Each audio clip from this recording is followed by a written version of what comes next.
Ika-23 kabanata. Pagkatapos ay sinabi ni Jesus sa mga tao at sa kanyang mga alagad, Ang mga tagapagturo ng kautusan at ang mga Pariseo ang kinikilalang tagapagpaliwanag ng kautusan ni Moises. Kaya't gawin ninyo ang itinuturo nila at sundin ang kanilang iniuutos. Ngunit, huwag ninyong tularan ang kanilang ginagawa sapagkat hindi nila tinutupad ang kanilang ipinapangaral. Pinagpapasa nila ng mabibigat na dalahin ng mga tao. Ngunit ni daliri ay ayaw nilang igalaw upang tumulong sa pagdadala ng mga yon. Pawang pakitang tao ang kanilang mga gawa. Nilalaparan nila ang mga lalagyan ng talata sa kanilang noot braso at hinahabaan ang palawit sa laylayan ng kanilang mga damit. Ang ibig nila ay ang mga upuang pantangal sa mga handaan at ang mga tanging upuan sa sinagoga. Gustong-gusto nilang iginagalang sila sa mga palengke at tawaging guro. Ngunit kayo, huwag kayong patawag na guro, sapagkat iisa ang inyong guro at kayong lahat ay magkakapatid. Huwag ninyong tawaging ama ang sinumang tao sa lupa, sapagkat iisa ang inyong ama, ang amang nasa langit. Huwag kayong patawag na tagapagturo, sapagkat iisa ang inyong Panginoon, ang Mesyas. Ang pinakadakila sa inyo ay dapat maging lingkod ninyo. Ang nagpapakataas ay ibababa, at ang nagpapakababa ay itataas.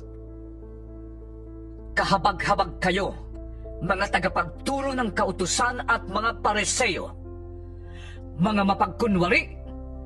Hinahadlangan ninyo ang mga tao upang hindi sila pagharian ng Diyos. Ayaw na ninyong magpasakop sa paghahari ng Diyos, hinahadlangan pa ninyo ang mga ibig magpasakop. Kahabag-habag kayo, mga tagapagturo ng kautusan at mga Pariseo, mga mapagkunwari. Nilalakbay ninyo ang karagatan at ginagalugad ang buong daigdig. Makahikayat lamang kayo ng kahit isang hentil sa pananampalatayang Hudyo. Ngunit kung ito'y mahikayat na ninyo, ginagawa ninyo siyang masahol pa kaysa inyo, kaya't lalong may dahilan para siya'y parusahan sa impyerno. Kahabag-habag kayo, mga bulag na taga-akay. Itinuturo ninyo na kung gagamitin ninuman ang templo sa panunumpa, walang anuman ito.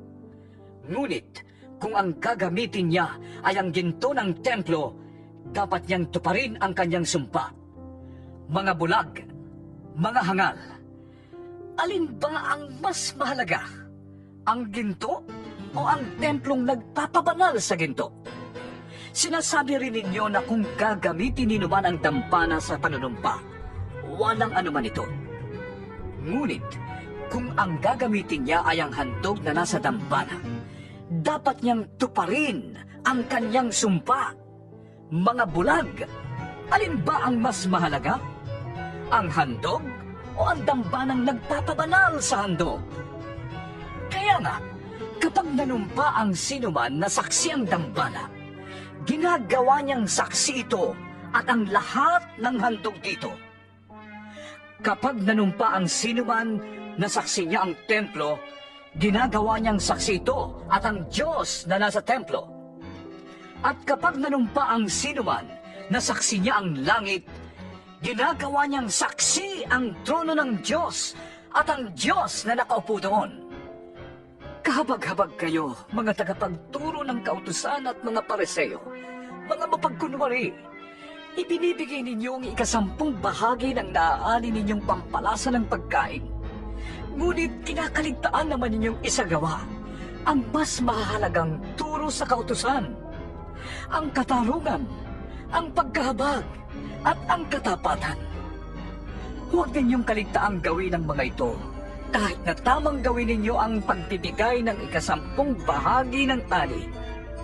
Mga bulag na taga-akay, sinasala ninyo ang niknik sa inyong inumin, ngunit nilulunok naman ninyo ang kamelyo.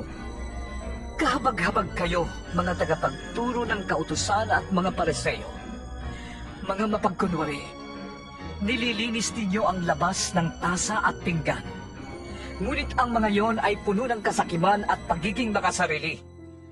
Bulag na Pariseo, linisin mo muna ang nasa loob ng tasa at pinggan at magiging malinis din ang labas nito. Kahabag-habag kayo, mga tagapagturo ng kautusan at mga Pariseo, mga mapagkunwari.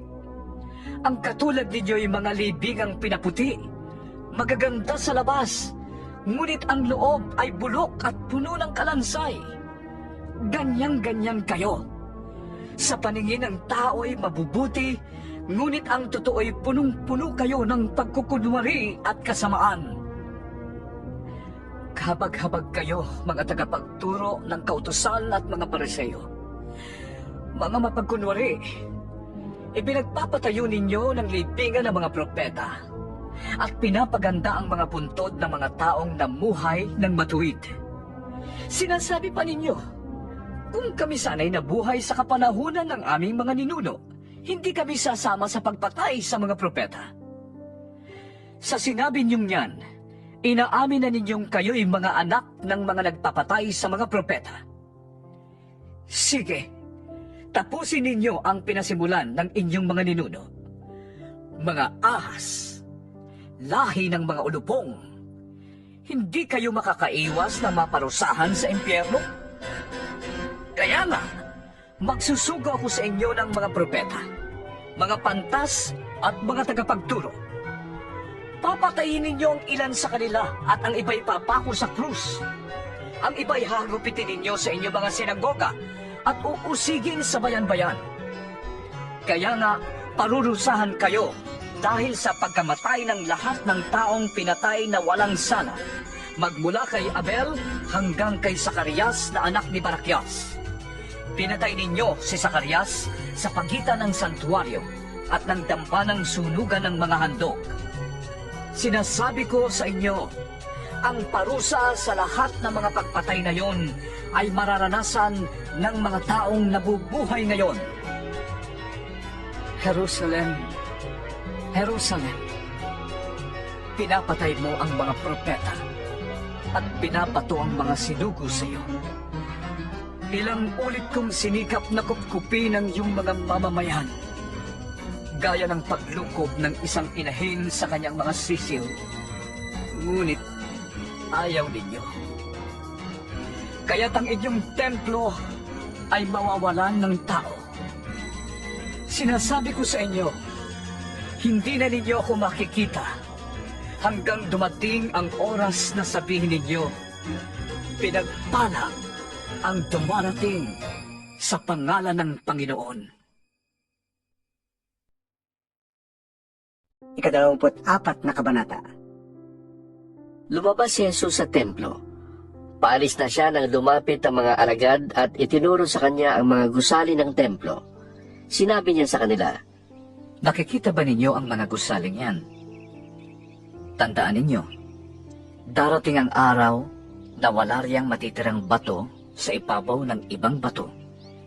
Lahat ay iguguho. Noon, si Jesus ay nasa bundok ng mga olibo. Habang siya ay nakaupo ron, tinanong siya ng kanyang mga alagad nang walang ibang nakakarinig.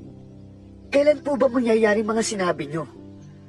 Ano pong magiging palatandaan ng inyong muling pagparito at ng katapusan ng mundo? Sumagot si Jesus, Mag-ingat kayo upang hindi kayo mailigaw ni numan. Maraming paparito sa pangalan ko at magpapanggap na siya ang Mesyas. At marami silang maililigaw. Makakarinig kayo ng mga labanan at makakabalita kayo tungkol sa mga digmaan. Ngunit, huwag kayong mababahala. Dapat mangyari ang mga yon. Ngunit hindi pa yon ang wakas. Maglalaban-laban ang mga bansa at gayon din ang mga kaharian. Magkakaroon ng tagutom at lilindol sa maraming lugar. Ang lahat ng ito ay pasimula pa lamang ng mga paghihirap, tulad ng isang nanganganak. Sa mga panahong yon, kapupuotan kayong lahat dahil sa inyong pagsunod sa akin. isasakdal kayo upang pahirapan at patayin. At dahil dito'y marami ang tatalikod sa kanilang pananampalataya, mapupuot sila at magtataksil sa isa't isa. Marami ang magpapanggap na propeta at ililigaw ang marami. Ang kasama ay lalaganap, kaya't manlalamig ang pag-ibig ng marami. Ngunit maliligtas ang mananatiling tapat hanggang wakas. At ipapangaral sa buong sanlibutan ang magandang balita tungkol sa paghahari ng Diyos, upang ang lahat ng bansa ay makarinig nito. At saka darating ang wakas. Kapag nakikita ninyong nagaganap na sa dakong banal ang kasuklam-suklam na kalapastangan ng tinutukoy ni Propeta Daniel, unawain ito ng pumabasa. Ang mga nasa Judea ay dapat tumakas sa kabundukan.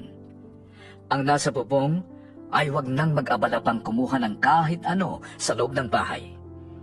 At ang nasa bukid ay huwag nang umuwi upang kumuha ng balaban.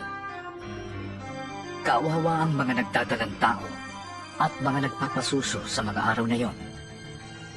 Ipanalangin ninyo na ang inyong pagtakas ay huwag mapataon sa taglamig o sa araw ng pamamahinga.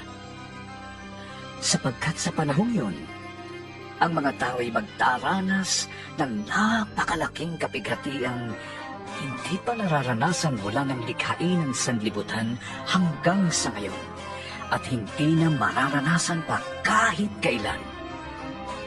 At kung hindi pa iikliin ng Diyos ang panahong yon, walang taong maliligtas. Ngunit alang-alang sa mga hinirang, paiikliin ang panahong yon. Kung may magsasabi sa inyo, narito ang Mesyas, o naroon siya, huwag kayong maniniwala. Sapagkat may mga huwad na Mesyas at may lilitaw na mga huwad na propeta. Magpapakita sila ng mga kagilagilalas na himala at mga kababalaghan upang iligaw kung maaari, pati ang mga hinirang ng Diyos. Tandaan ninyo, ipinagtaon ako nang sabihin ito sa inyo. Kaya't kung sabihin nila sa inyo, naroon siya sa ilang, huwag kayong pumunta doon. Kung sabihin nila, naroon siya sa silid, huwag kayong maniniwala. Sapagkat darating ang Anak ng Tao na parang kidlat na gumuguhit mula sa silangan hanggang sa kanluran. Kung saan may bangkay, doon nagkakatipon ang mga agila. Pagkatapos ng kapighatian sa mga panahong yon, magdidilim ang araw, hindi magliliwanag ang buwan, malalaglag mula sa langit ang mga bituin at mayayanig ang mga kapangyarihan sa kalawakan. Pagkatapos, lilitaw sa langit ang tanda ng Anak ng Tao at mananangis ang lahat ng bansa. Makikita nila ang Anak ng Tao na nasa alapaan at dumarating na may dakilang kapangyarihan at malaking karangalan. Sa hudyat ng malakas na tunog ng trompeta, susuguin niya ang kanyang mga anghel sa 4 na sulok ng daigdig at titipunin nila ang mga hinirang mula sa lahat ng dako. Unawain ninyo ang aral mula sa puno ng igos. Kapag ang mga sanga nito ay nananariwa at nagkakadahon na, alam ninyong malapit na ang tag-araw. Gayon din naman, kapag nakita ninyo ang lahat ng ito, malalaman ninyong malapit na ang kanyang pagdating. Siya'y paparating na. Tandaan ninyo, magaganap ang lahat ng ito bago mamatay ang mga taong nabubuhay ngayon. Ang langit at ang lupa ay lilipas, ngunit ang aking salita ay mananatili. Ngunit walang nakakaalam ng araw at oras ng pagsapit niyon, kahit ang mga anghel sa langit o ang anak man. Ang Ama lamang ang nakakaalam nito. Ang pagdating ng Anak ng Tao ay matutulad sa pagdating ng baha noong panahon ni Noe. Nang mga araw na yon, bago bumaha, ang mga tao'y nagsisikain, naghiinuman at nagsisipag-asawa hanggang sa pumasok si Noe sa barko. Hindi nila namamalayan ang nangyayari hanggang sa dumating ang baha at tinangay silang lahat. Gayon din ang mangyayari sa pagdating ng Anak ng Tao. Sa panahong yun, may 2 lalaking nagtatrabaho sa bukid. Kukunin ang isa at iiwan ang ikalawa. May 2 babaeng nagtatrabaho sa gilingan. Kukunin ang isa at iiwan ang ikalawa. Kaya't magbantay kayo dahil hindi ninyo alam kung kailan darating ang inyong Panginoon. Tandaan ninyo ito. Kung alam ng puno ng sambahayan kung anong oras sa gabi darating ang magnanakaw, siya'y magbabantay at hindi niya pababayaang pasukin ang kanyang bahay. Kaya't maging handa kayong lagi, sapagkat darating ang Anak ng Tao sa oras na hindi nyo inaasahan. Sino ang tapat at matalinong alipin? Hindi ba't ang pinamamahala ng kanyang Panginoon upang magpakain sa iba pang mga alipin sa takdang oras? Mapalad ang aliping yon kapag dinatnan siyang naglilingkod ng matapat sa pagbabalik ng kanyang Panginoon. Sinasabi ko sa inyo, gagawin siyang tagapamahala ng kanyang Panginoon sa lahat ng mga ari-arian nito. Ngunit kung masama ang aliping yon, sasabihin niya sa kanyang sarili, matatagalan pa ang pagbabalik ng aking Panginoon. Kaya't sisimulan niyang bugbugin ang ibang mga alipin at makikipagkainan at makikipag-inuman sa mga lasenggo. Babalik ang Panginoon ng aliping yon sa araw na hindi niya inaasahan at sa oras na hindi niya alam.